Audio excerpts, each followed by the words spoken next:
Marami na po tayong pinagdaanan bilang isang bansa.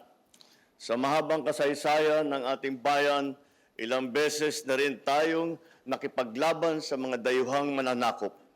Ngunit ang isa sa pinakamalungkot na yugto sa ating kasaysayan ay ang labanan ng Pilipino laban sa kapwa Pilipino. May ilan sa ating mga kapatid, mga kapwa Pilipino, na dahil sa adhikaing pinaglalabanan, ang napilitan tahakin ang landas na taliwas sa batas na ang layunin ay sila'y protektahan at ipagtanggol. Kaya ngayong araw na ito, muli natin pinatatayunan ang mga at na mas mangingibabaw ang pagkakaisang lahi. Sa diwa ng pagkakaisa at paghilom ng bayan, ang ating pamahalaan sa pamamagitan ng National Amnesty Commission ay magsisimula ng magbibigay ng safe conduct passes sa mga dating rebelde na may kinakaharap na arrest warrant para sa mga kasong may kaugnayan sa kanilang panindigang pampolitika. Ang mga safe conduct passes na ito ay hindi lamang magbibigay ng proteksyon sa mga aplikante ng amnestiya laban sa pagka-aresto, pagkakulong at pag-uusig. Higit sa lahat, ito ay isang paanyaya sa lahat ng rebelde na ihinto ang armadong pakikibaka. Ito ay isang bagong pahina upang makapagsimula muli. Isang tabi ang pansariling interes at makiisa sa pagtataguyod sa kaunlaran ng ating bayan.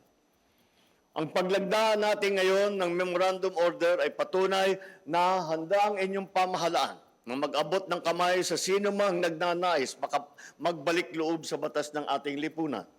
Alam natin na marami ang nagnanais na mamuhay ng mapayapa at maayos sa batas. Ngunit ang mga kasong naisampalaban sa kanila ay nagiging balakid sa kanilang pagbabago. Marami ang may pag-aalinlangan, umuwi sa kanilang mga tahanan at patuloy na nangungulila sa kanilang mga pamilya. Ngayong araw na ito, nais kong iparating sa inyo, bukas po ang aming pinto. Kung taus-puso ang inyong pagbabago, handa ang pamahalaan na makinig, umalalay at sumuporta sa inyong pagbabalik loob. Makakaasa kayo na handa ang National Amnesty Commission na gabayan kayo ng naaayon sa batas at alinsunod sa prosesong makatarungan. Ang isang matatag na bansa ay lumalaban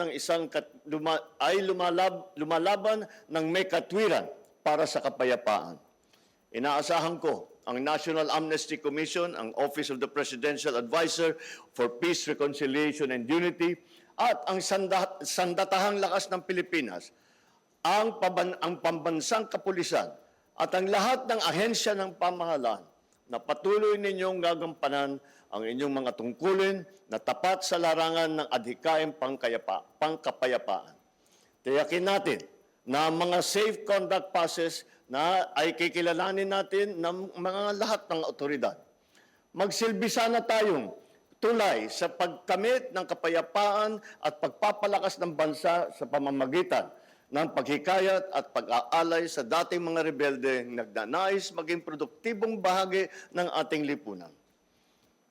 Ating itinataguyod ang isang bagong Pilipinas, kung saan ang bawat mamamayan ay namumuhay ng walang takot at may dangal.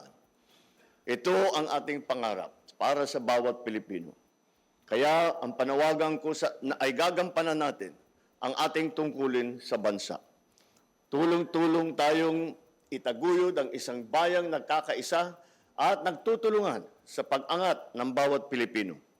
Nawat isabuhay natin ang diwa ng pagiging bagong Pilipino. Disiplinado, mahusay, at may pagmamahal sa bayan.